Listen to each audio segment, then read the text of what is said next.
Speeding. Speeding. Speeding. 5, 4, 3, 2, 1. The world is changing faster than ever. What used to take decades is now taking years or even months. What you see right now is the illusion that people have had for many decades about the workplace being this secure place to work the rest of your life. For the first time in the history of our nation, our children will not do as well as us. We've seen our friends get laid off. We've been laid off. We've had our pay cut. People are overworked and underpaid. They seem to have less time and less freedom. They live under constant pressure. This is going to be forced. And so even if your employer loves you, they may have to cut you. There's something wrong that on Monday morning, the heart attack rate increases by 35%. Technology is accelerating, job security is declining. It just doesn't seem like the old models of making a living are as reliable as they used to be. Every aspect of our lives, there's a better way out there, but we're still doing it the old way. We live in the greatest country on the planet, and there are a lot of people sitting around complaining and being cynical. Like everyone's whining about this old model, and I'm like, why don't you leave it? Look at all this over here. Look at all this opportunity. Since so much of our lives revolve around our work and the way we make our living, many people are thinking there just has to be a better way. The biggest challenge facing our world today is not making money, is what are we going to do with all the displaced, unemployed people? People are afraid that they're going to make the wrong decision. People are afraid of the unknown. People are afraid that maybe I don't have the skills. Hey, sports fans, industrial age is over. It's dead. It's dying. That's why going to school to get a job is an obsolete idea. A steady paycheck is an industrial age idea.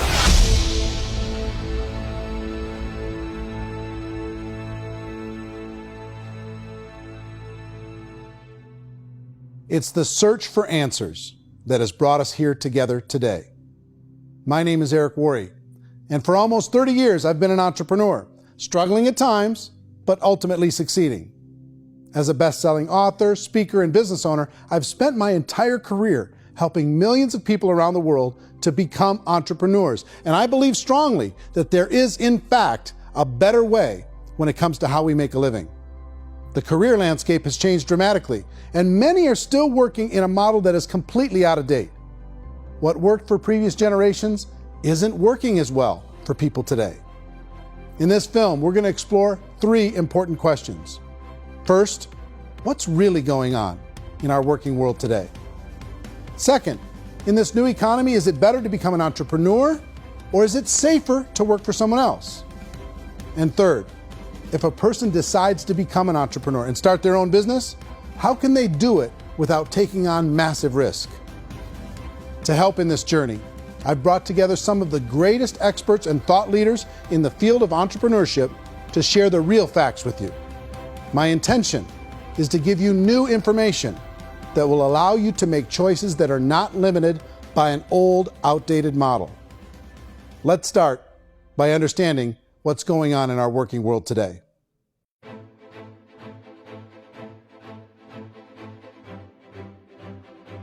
Let's look at unemployment. 30–40% of the people are honestly not working, but would be working. What our government does is if you haven't found a job in 6 months, we don't call you unemployed. We pretend you dropped out of the labor force. I've often said that unemployment, particularly structural unemployment, that's unemployment due to technological changes, is the first sign of economic growth. Think of it, 10 people live on an island. They go out every day and fish. One day, new technology shows up. A missionary brings them a net. Now, using the net, one pilots the boat, one throws the net. 2 fishermen can do all the work 10 used to. That's a 500% increase in productivity, 2 doing the work of 10, in one day. You don't have to learn a lot to learn how to throw a net instead of throw a fishing line. The island's got a big problem, 80% unemployment. But the island still has all the wealth of the fish because the 2 people produce as much fish as 10 did. Now, of course, looking back in history, these changes used to take thousands of years. And during that time, we went into farming and transportation. Some of us became doctors and some teachers and lawyers, and we developed all these new professions and new manufacturing jobs. Today, these changes are occurring literally in one day when a new technological advance occurs, and we don't have the social structures to deal with it or to retrain the unemployed people. So one of the things that I think is interesting as I travel across the country and really travel around the world is the way that we work and the way we get paid for work is changing pretty dramatically. On a global basis, everything is being turned upside down because of the rapidly advancing technologies. They are eliminating many jobs, and we have been left with many people not prepared for the jobs that exist. A lot of demand in public companies was to squeeze out all the fat and to get just as much margin as we possibly could, and fat equals humans. So this idea of job security in information age is so obsolete, but it's still taught inside our school system. And that's where the problem starts. There's no financial education in school system, and people are still trained to be employees who work for that paycheck. This is a chart on the middle class.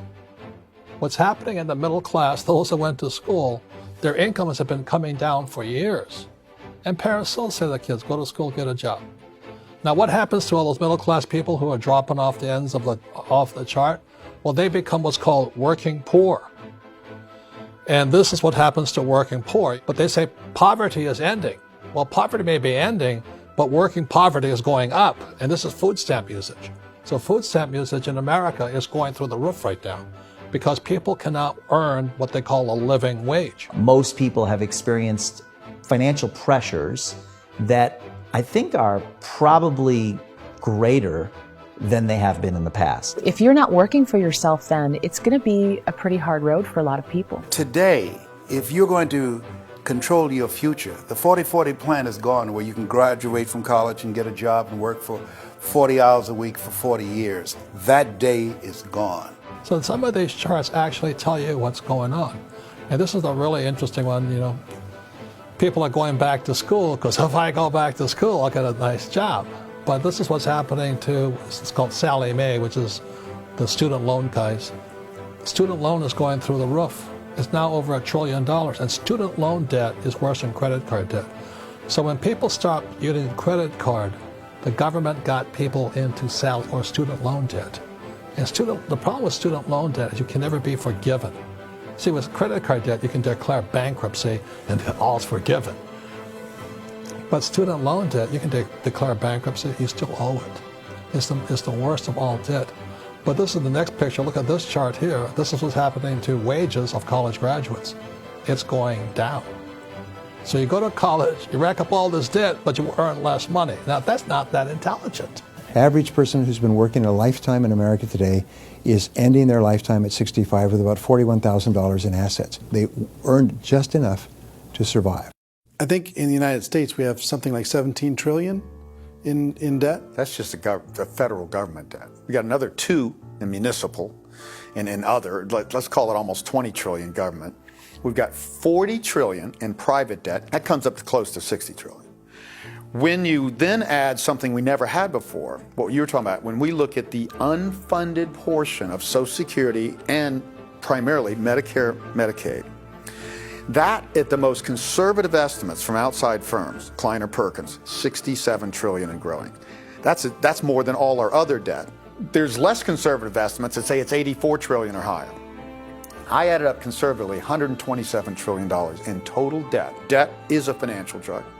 When you take it to excess, it's like taking a drug. Yeah, it makes you feel better, it enhances your performance, but at a huge cost, eventually it kills you.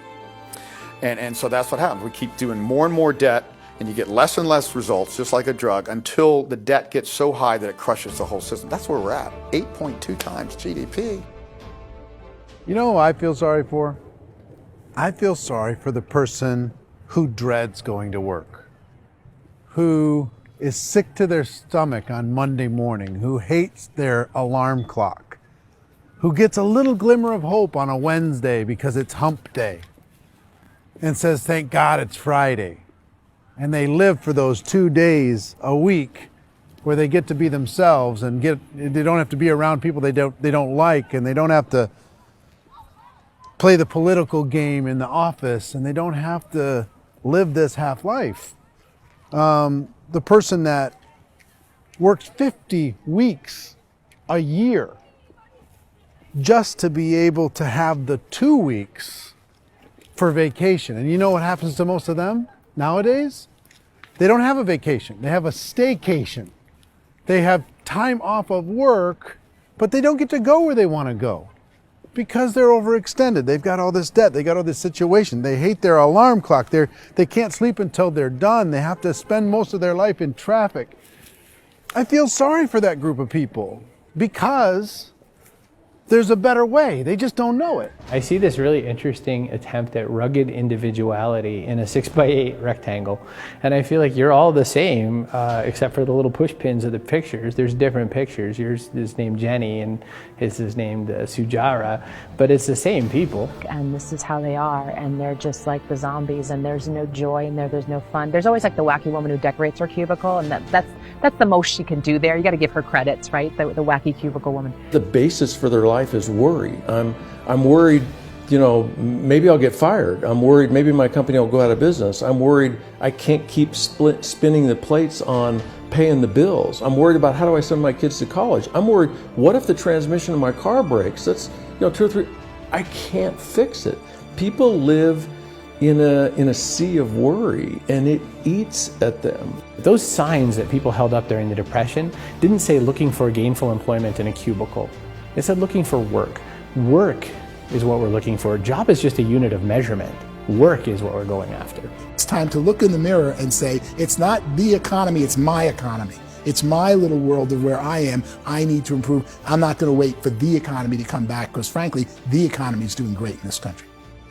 So I'm here on Wall Street, the financial center of the universe, the financial capital of the world. This is where most people's money goes to at least be held for a time, right? With interest rates in banks being effectively zero, and many experts are predicting it's going to stay at zero for the next 10, 20, even 30 years, people feel like they don't have any choice but to put their future into equities, to put their future into the hands of other people on this stock market, and hope that the stock market goes up, hope that the stocks that their advisors pick or that they pick goes up. That's one way to go, I guess. It's my personal belief that if you put your future into the hands of yourself, in other words, you have earning power by yourself, I think you're a better investment than these guys. I think controlling your future is a better option than handing over your retirement to these guys. The average household income in the United States is approximately $50,000 a year, what they call the middle class. To reach the top 25% of income earners, you'd need to earn at least $90,000 a year. To reach the top 10% would be a household income of $140,000, the top 5%, $190,000, and to be in the top 1%, you'd need a combined household income of at least $380,000 a year. So here's the question. What do you think would give you the best chance to move up and get to the top 10%, the top 5%, the top 1% or beyond? In my opinion, and in the opinion of many, many experts, the answer is to become an entrepreneur, to become your own boss.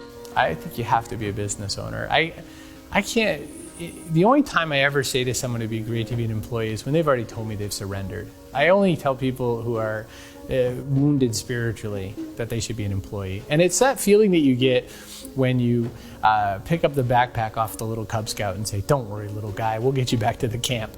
You know, it is in no way a kindness when I tell someone they'd be a great employee. The other status symbol really increasingly is lifestyle. I mean, people can own their own business, maybe even work out of their house. That, I tell you, people admire that. Like, gosh, I wish I could do that. The spirit of the entrepreneur is to be a risk taker and to be resourceful and unstoppable and to have a vision of yourself beyond where you are and not willing to settle for life as it is. You think about the great entrepreneurs, they're visionary, they have heart, they're willing to do today what others won't so they can do tomorrow what others can't. Personally, I don't think of the new economy, the old economy. I create my own economy. The entrepreneur's in control. I decide what the economy is going to be like. In the world of entrepreneurship, there are no limits. you can make as much as you want, depending on how much you want to work and how smart you are and how great a team you put together. There's no more lifetime rewarding business than being an entrepreneur. Why in America, where anyone could be anything, would people want to give up their freedom and become effectively a modern-day slave, told shut up and be here every morning at 7:30, leave at 5:30, and do what I tell you? If people decide to become an entrepreneur and work for themselves, they have some traditional options, but they're riskier than you might think. Any kind of a retail business, retail build-outs, is extremely expensive. Even just these small little yogurt stores where they're putting little yogurt machines and you get all the different flavors, you're spending $200,000, $300,000, $400,000 to open a yogurt shop. I would love to buy a Dunkin' Donuts, but it's $500,000 or so to start. I don't quite have that just in case money. Risk you can lose it all, and most guys do 2 or 3 times, and even big guys like Branson, because I'm such a fan of his, half his companies don't work. If you make $1 million, your problems are going to go. If you make $1 billion, your problems are really going to go. Just the opposite. You and I know when you're making $1 million, you got $1 million responsibilities. You make $1 billion, you got 1,000 times $1 million responsibilities. And most people say, I'd love to be my own boss. 70% of Americans would love to be their own boss, according to recent polls. But they don't know how to get there. Because what are you going to do? One, you could buy an existing business. If somebody's selling an existing business, you have to ask why. Usually because it's probably hard. It's probably not making as much money as they hope. 2, they could buy a franchise. A little less risk, proven system, but it's expensive to be able to do that. 3, they could start something from scratch. And that's where a lot of people feel like, I don't have the chops to do it. I don't have the money. I don't have the product idea. I don't have the expertise. I don't have whatever it's going to take to be able to get there, and I can't risk my family to do it. So, 4th, they could become an investor. A lot of people in this town invest to try and figure out a way, but you got to be pretty smart with that game too, right? Venture capitalists, who are the very best and most sophisticated in investing in new breakthrough businesses, make it on 1 out of 11. That means 10 out of 11 are mediocre or fail. Most of them fail. That's the risk there. An angel investor is lucky to get 1 out of 15 or 20. A business is a team sport. Like, I have to have accountants, I have to have engineers, I have to have system designers, I have to have sales, marketing, I have to have accounting, I have to have mission statements, I have to have legal and all that. The average Joe Schmo, even me, I go out there, I don't have the skills to put a business together. I think the bottom line for the 4 traditional options is they take money, sometimes a lot of it. They take expertise, and they take time. All of that adds up to just too much risk for most people. I bought a business from somebody else and it was a lot of work, and you start wondering, what did I just buy? Because I guess ultimately I own your email list and I just overpaid for it. People that start their own business, they spend a lot of money, they spend a lot of time, a lot of effort to get things started. And the more you invest on the upfront, the harder you typically work at it. I can tell you what the success rate is of a restaurant. If What is it? they're crazy enough, about 90% of them fail. About 90%, in how quickly? Year less. Wow. And if we're talking non-franchise, we're talking franchise, Sure. that's totally different. Yeah. But our students aren't getting franchise restaurants. You got to invest big money. Exactly. And with someone like McDonald's, you've had to work with the company for a long period of time, really know the To even have a inside chance of investing $1 business. million. Have a chance, and it's a slim chance. What if there was a way that you had all the proven aspects, the comfort aspects, and you could still control your own life? What if there was both? In other words, you didn't have to create everything from scratch. You didn't have to be a super leader. All you had to do, what if there was a proven product already? You didn't have to create the product. And there's a proven system already, proven training already. Everything except an employer. That was the only thing that you didn't have. Do you think more people would be open to working for themselves in that environment?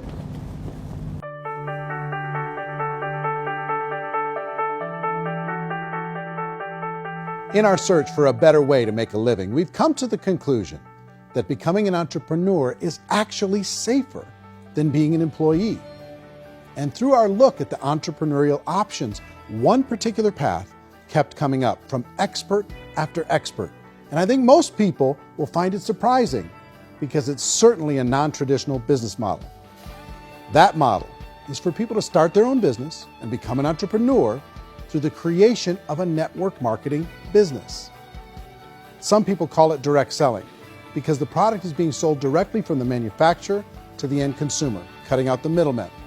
Other people call it multi-level marketing, or MLM, because there are multiple levels of commissions paid. The most common term today is network marketing, because network marketing best describes using a large group of independent distributors, independent entrepreneurs, to move a product or service more efficiently. So my friend here, Donald Trump, and I, we always write about the network marketing industry. And the reason we support the network marketing industry is because it really is a business school for entrepreneurs. Because most people come out of school looking for a paycheck. Oh, that's terrible. I went to network marketing like that. I think if it didn't exist, we should invent it. It is that good. I think direct selling is a great way to do business today. It's very easy to get into that industry, and you can be self-employed, be in effect an entrepreneur. When we see multi-billionaires adding network marketing companies to their portfolio of companies, that would be a clue. When we see people who are very famous authors and very famous business people endorsing the industry, that would be a clue. These network marketing companies aren't $50 million companies. They're billions and billions of dollars. They lead the stock market. They're major companies. When we're going to get it? You know, and you're going to school to work for a paycheck. But if you want to be rich, be an entrepreneur. And network marketing gives you the spirit to be an entrepreneur. A traditional company will spend up to 50% of their total revenue on marketing. Network marketing companies use a different approach. Instead of having all that extensive marketing expense, they utilize a network of independent distributors to do the marketing for them. Now, why do they do this? First, because word-of-mouth advertising is so much more effective today than traditional media advertising. Second, some products need to be explained or demonstrated, and an independent salesperson can do that more effectively than an ad campaign. Third, it's completely efficient. The company only pays for the marketing of their product if a sale happens and not before. Imagine if Amazon allowed you to become an independent distributor and paid out 40% of its revenue to that distributor group. All you had to do as a distributor was recommend a product, and if a person bought it on Amazon, Amazon would take care of all the logistics, and you'd get paid for bringing the customer. Now imagine you got paid for every purchase that customer made for the rest of their lives. Well, Amazon doesn't offer this option, but network marketing companies do. 85% of all buying decisions in our society are made as a result of word of mouth or reputation. We're recommending things to each other all the time. You know, who's your dentist? Who's your doctor? Who's your lawyer? What detergent, are you using? What legal system are you using? What product are you using? We're talking to each other about the things that we love anyway. When you go into a big box retailer, you're lucky if the clerk looks you in the eye, much less gives you any detailed or accurate information about what you're purchasing. So of course, this personal information, this education coming from a friend, a neighbor, a relative, or even a stranger, but one who has experience with the product is extraordinarily valuable. As a matter of fact, network marketing can educate consumers probably better than any other form of marketing. It certainly can do better than advertising, because advertising usually has a certain hype to it, and you can only get limited information. So, network marketing trumps advertising. If you were a typical sales company and you wanted to sell $1 million a month worth of product, you might go find 100 superstar salespeople. The quota would be $10,000 a month. So network marketing as a distribution system just flips the numbers. So we use 10,000 happy, raving fans of a particular product, and we don't concern ourselves so much with how much product each one of them individually sells. If they sell just $100 or $200 a month, and there's 10,000 of them, you're selling $1 million to $2 million a month worth of product. And that's the best way I can explain how network marketing works. This is the marketing arm of the company. There's not money being wasted on bricks and mortar. There's not money being wasted on inventory that's sitting stagnant somewhere. There's not employees standing around that don't have customers. These are people that are going to connect with customers. These companies allow people to become independent distributors for extremely low cost and with no minimum time or sales quota. Essentially, they own their own business and can provide as much or as little sales as they choose. In other words, the distributor gets all the benefits of traditional business ownership without the risk. The advantage of network marketing is the ease of entry, the low risk, and the low startup cost, because almost everything else has very high risk. You can get in for a minimal investment. You're buying into a system that's already been proven, products or services that have been proven to work. The keys to network marketing is providing an opportunity for the masses to get involved, providing an opportunity for the average person who doesn't have the resources to start their own business. All of this so far is fairly straightforward, but network marketing offers another benefit, and it's this benefit that makes it so interesting for entrepreneurs. Network marketing allows a distributor to build their own network of other distributors and then compensates them on the sales created by that entire group. Direct selling is, at its base, very simple. It's the sale of a product or service to an individual on a face-to-face, one-on-one basis, just the way we're talking right now. But there's an important element as well, and that's the offering in conjunction with that sale of product, the offering of an opportunity for someone to make something of themselves. No matter what your social status is, no matter what language that you speak, I mean, look how many unbelievable people are becoming successful that speak every kind of language out there. What an awesome gift to give the world. Instead of having to work your way up in a system and prove that you could be a sales manager, they just decided everybody can be a sales manager. Everybody gets to build a sales team from day one. And so what that brought into the system of growth as a direct selling company is the concept of compounding or geometric progression. Because now you can actually grow sales force very quickly because everybody is enrolling people in their own sales force. People who are like, oh, this is weird, I'm building a sales team. And what do you think you do at a regular company? How do you think a regular company works? Network marketing is the only industry that doesn't say your past determines your future. It looks at your past and says, okay, now what can we train you to do so you can have a great future?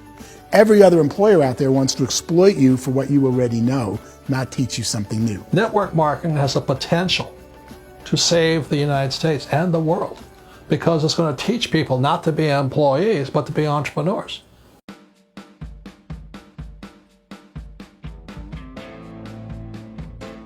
According to the Direct Selling Association, if you add up all the network marketing companies around the world, they combine to do over $178 billion a year in retail sales.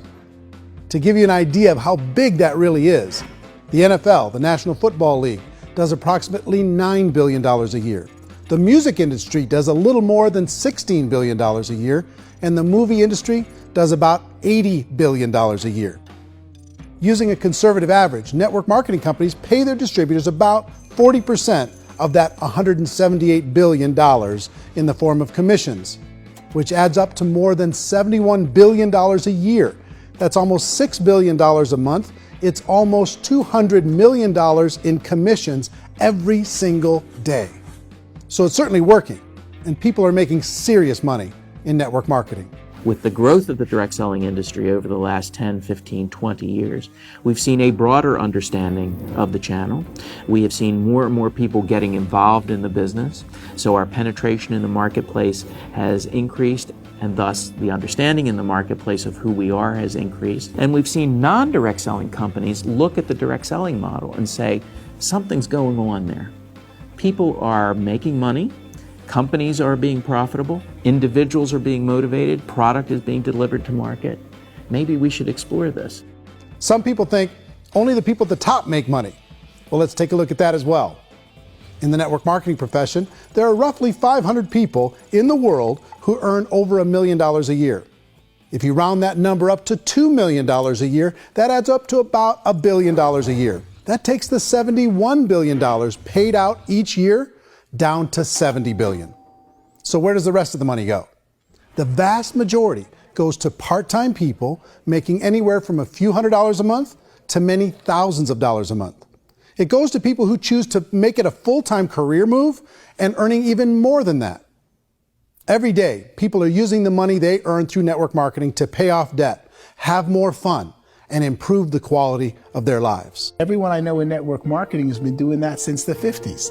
They go to work when they want to go to work. They stop working when they want to take time with their children to have a leisurely breakfast and discuss issues and driving to school. They go back to work when they get home, wherever they're working out of. The biggest thing that I've seen is people that have become much happier in their life. MLM has probably made more millionaires of more people in more countries, and I've spoken to them in 67 countries, than any other single form of business, starting from nothing. If they have a choice between working a job for the next 10 years or working a network marketing business for the next 10 years, the result of working the network marketing business will be better. A lot of people within the industry go on and make this a career and do extremely well at it. Network marketing has been nothing but good for everyone I know that's been involved with it because they did it seriously and they played full out and they've been very successful. It's been a constant barrage of success stories and people showing off stuff that they got as a result of it. How many people are involved? Approximately 16 million Americans and 96 million people around the world are currently participating in network marketing.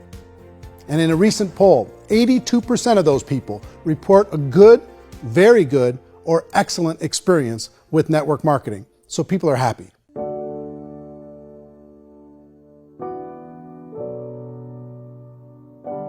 So I've taken a look at the network marketing profession and really tried to understand why so many people are confused as to the validity of this as a business. One is this pyramid shape. People get really messed up with this pyramid. Oh, it's one of those pyramid things. So I just think there are a lot of haters out there who really don't understand the industry and say, oh, it's a get-rich-quick scheme.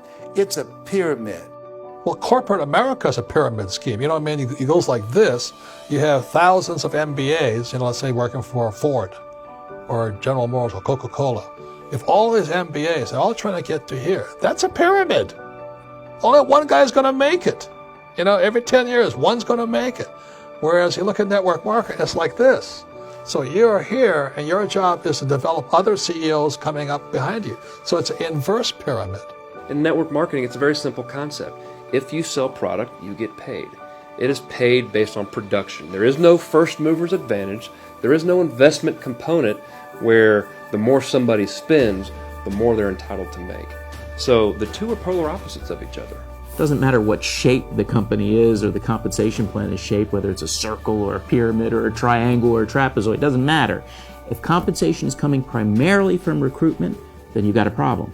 On the other hand, if an operation is basing their compensation to participants on the basis of sales, even when those sales are generated by people you've recruited, well, then you're a perfectly legitimate enterprise. That's the legal test, it's the practical test. Another issue that's been true in the past that is no longer true now is people used to be in network marketing loaded up with products that they couldn't sell and they ended up a loser. They ended up with a bunch of product in their garage, they ended up with a bunch of products sitting in their kitchen shelves or whatever, and they thought they could sell it and then they weren't willing to or able to sell it and they ended up with a bunch of stuff and they were bitter about it. There was this thing called front loading where you had to buy if you bought $25,000 worth of product, you got better commissions and all this. Today, it's almost all done by computer. It's direct mail comes from a warehouse somewhere else. You don't have to have all this inventory. You don't have to stock up. It's a paperless world now. Most of it's done online. You have a back office. It really works. And the technology has changed everything. Third issue is people start talking about 99% of people in network marketing don't make any money. Well, we've talked about that over the course of this journey together. Almost $200 million a day is being paid out to network marketing distributors around the world. The naysayers, the people who say that it doesn't work, are usually the ones who just don't know how to make it work for themselves. And so they're giving you an opinion, and I tell people, don't confuse people's opinions with expertise, because opinions are free. And don't confuse sincerity with the truth, because people could be sincerely wrong. But here's the reality inside of network marketing. The vast majority of people that get involved in network marketing just become customers, and they get involved to be able to purchase product at a lower price.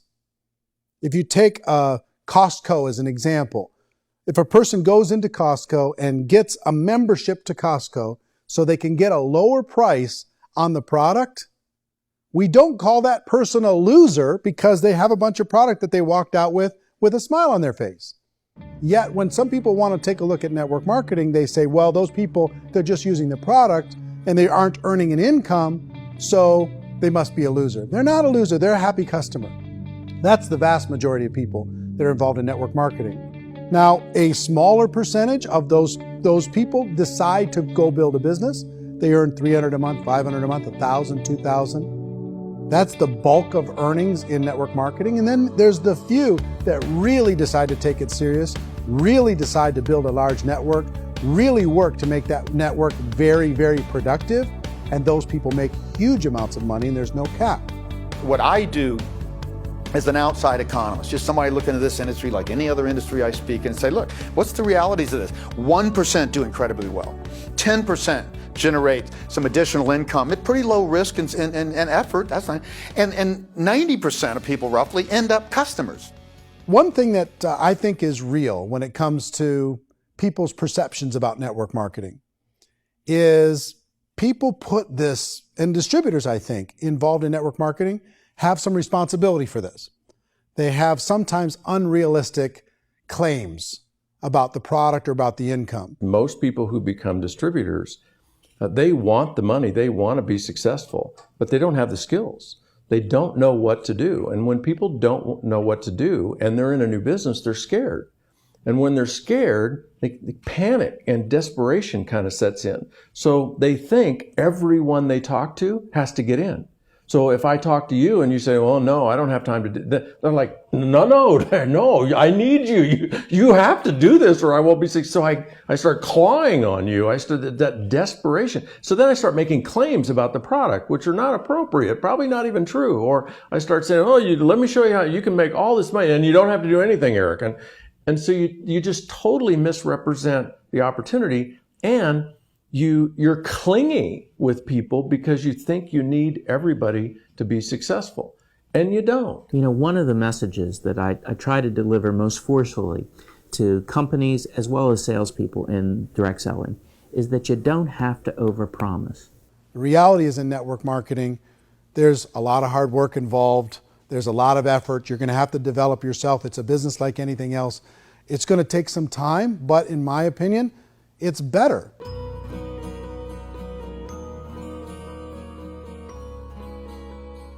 It's light years better for people starting today than it was even 5 years ago. I think it's more widely accepted now, and people understand it is a business. It is being an entrepreneur. It is being a business owner. Our belief system is based upon our evaluation of something. And frequently, if we reevaluate a situation, our belief about that situation will change. The industry has changed and it's grown up. It's totally transformed. You've got young people today that have grown up with social media, and they understand networks. They understand how people are connected through technology, and they understand how money flows through those networks. So when they see network marketing, they don't see it the way their parents saw it. And we've all learned, the larger industry that you represent, has all learned from those mistakes and flaws and errors that have happened early on. Early algorithms didn't work the right way. That's all fixed. It's like when they design a computer program, they design the program, then they run it, and then they go back through and they debug it. The MLM industry has been debugged. This is the day of being virtual, being able to run a business from your mobile phone. I mean, it's incredible. Companies are getting smarter. They're implementing more consumer protections. They're implementing more compliance training. They're doing more with respect to product research. If you do get involved and you make purchases of inventory, even on a voluntary basis, if you decide that this business is not for you, you can leave and have that inventory repurchased by the company. There's no other business that offers that kind of protection on a voluntary, self-regulatory basis.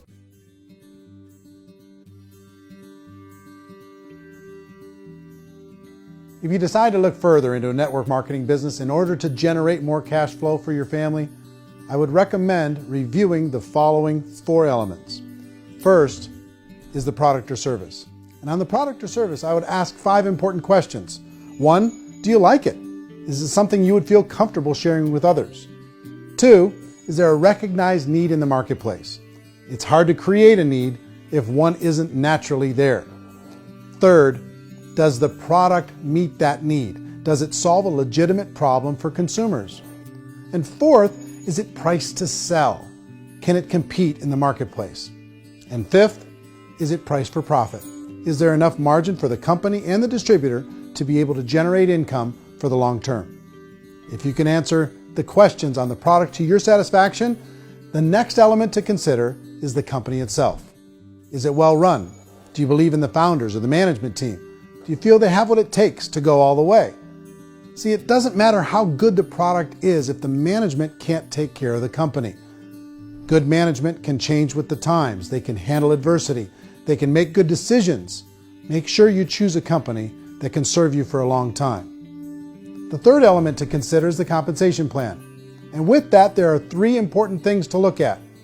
First, a brand new person needs to be able to generate some money fairly quickly. It may be an obvious reason, but you can probably imagine the ripple effect of a distributor getting involved and having even a small victory fast. That can only help with the overall success of the organization. Second, a person should be able to develop a moderate part-time income in a reasonable period of time. As they develop their network and as their sales grow, they should be able to enjoy more benefits. And third, for the people who are really serious, for those who decide to really go pro in the network marketing profession, there should be the possibility to make a serious full-time income if they work hard and are committed to developing their skills. If you're comfortable with the product, the company, and the compensation plan, the last thing you should look at is the support that will be made available to you. Does the company have a website? Does it have a solid online reporting tool? Do they have comprehensive training available? Do they host events to help you build your business? If you decide to do this, what kind of a support system can you plug into? Choosing a network marketing company is a personal decision. But evaluating the four elements of product, company, compensation plan, and support is a great place to start. Is the company promising that you're going to get rich quick or that you can make a lot of money without a lot of effort? That's a red flag. Is there a product that you really believe in that you think can be sold? Or are you being told by salespeople or the person who's trying to recruit you or by the company itself that don't worry about the product, all you have to do is recruit other people into the business? Red flag, warning sign. If you're hearing that, take a second or even a third look. Get to know the customers, the products, the business, have some success, and see where the opportunities might take you to move up in the organization. You want to find out how concerned are they about my education, my training, and my development? Is there a space for me to grow? Most important question. Learn everything that you can about the product. Make sure it's something that you believe in, and learn everything you can about the industry and work that system. You have to be very passionate about whatever that company is doing. I would get involved. You can always test drive anything, the product, the service, the community, and then lean into it a bit. If it feels good, then lean into it a lot. Behind me is the Lincoln Memorial. And this is a place where Martin Luther King Jr. had his famous "I Have a Dream" speech. And at that speech, he talked about his dream for equality for everyone around the world, and that's a noble dream. But I think more people need to remember what it was like when they were kids and the dream was still alive in them, before it got beaten out of them by reality, by this paycheck, by these responsibilities, and by having to live for this job to pay the bills. I think people need to remember that, go back to that. Once they know that there's a better way, I think their future is going to be much brighter. They can live a better life.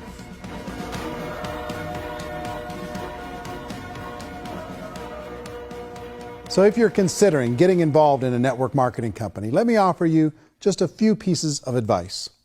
First, network marketing isn't perfect. It's emotional, it's challenging. Like any entrepreneurial venture, it can have its up days and its down days. But if you have an entrepreneurial bone in your body, it's just better. Second, if you're gonna do it, decide to be professional. Decide to go pro. It's better to do that than just be this amateur sticking your toe in the water.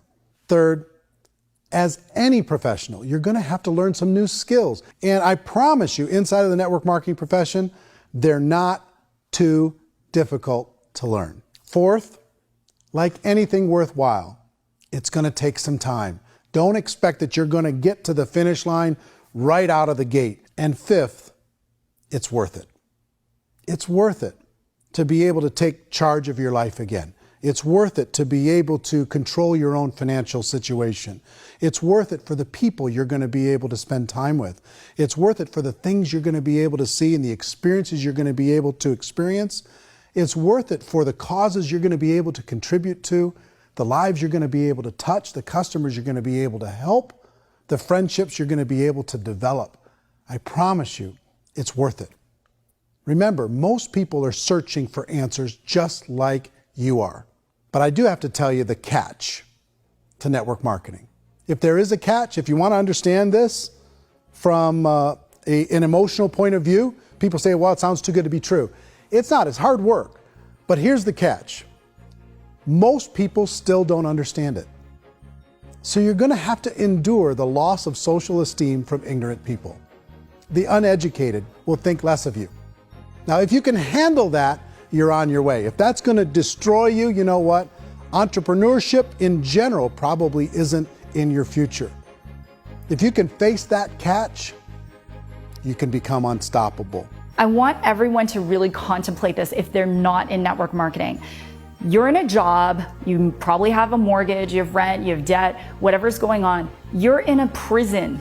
You work just hard enough to keep them from firing you, and they pay you just enough to keep you from quitting. Come on! I've been there, done that, and bought that t-shirt. In network marketing, if you run into failure, it's really just a homework lesson for yourself. There's no one to blame. You really have no excuse not to be successful. You just don't. People don't want to hear that, but there's so much available to you. If you want to be a good network marketer, be a student to the people above you, be a fellow traveler to the people on the same level, and be a teacher to those below, and know when it's appropriate to do which. People who are not afraid of asking people to buy things, or not afraid of persuading people with a chance they may say no, these people own the future. Nothing happens until something moves. So you got to go move, you got to go do something, or nothing's going to change in your life. In the beginning, you're going to do a lot of things that you don't get paid for. But as you go down the road, you get paid for a lot of things that you don't do. And your job is rehabilitate the spirit, the entrepreneur spirit in all of us. Get it back. Either give it a strong yes or a strong no, but no wishy-washy, dilly-dally stuff in the middle.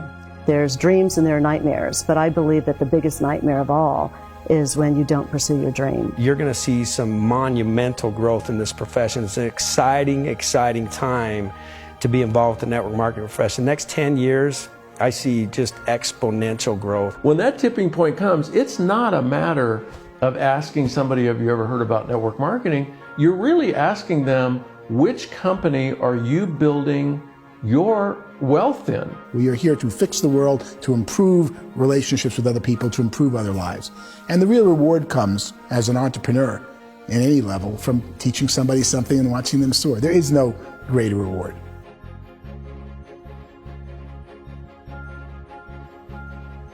Life's too short to spend it living someone else's dream instead of your own.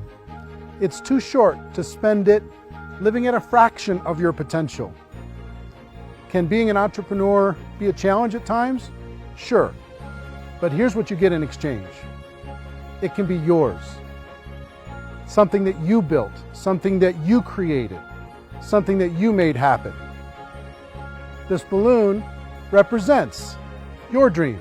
It represents entrepreneurship. My wish for all of you is that you would reach out and grab it. The choice is up to you.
mention the word scam? Why did you mention the word scam? The only reason it is a scam is because... That's terrible.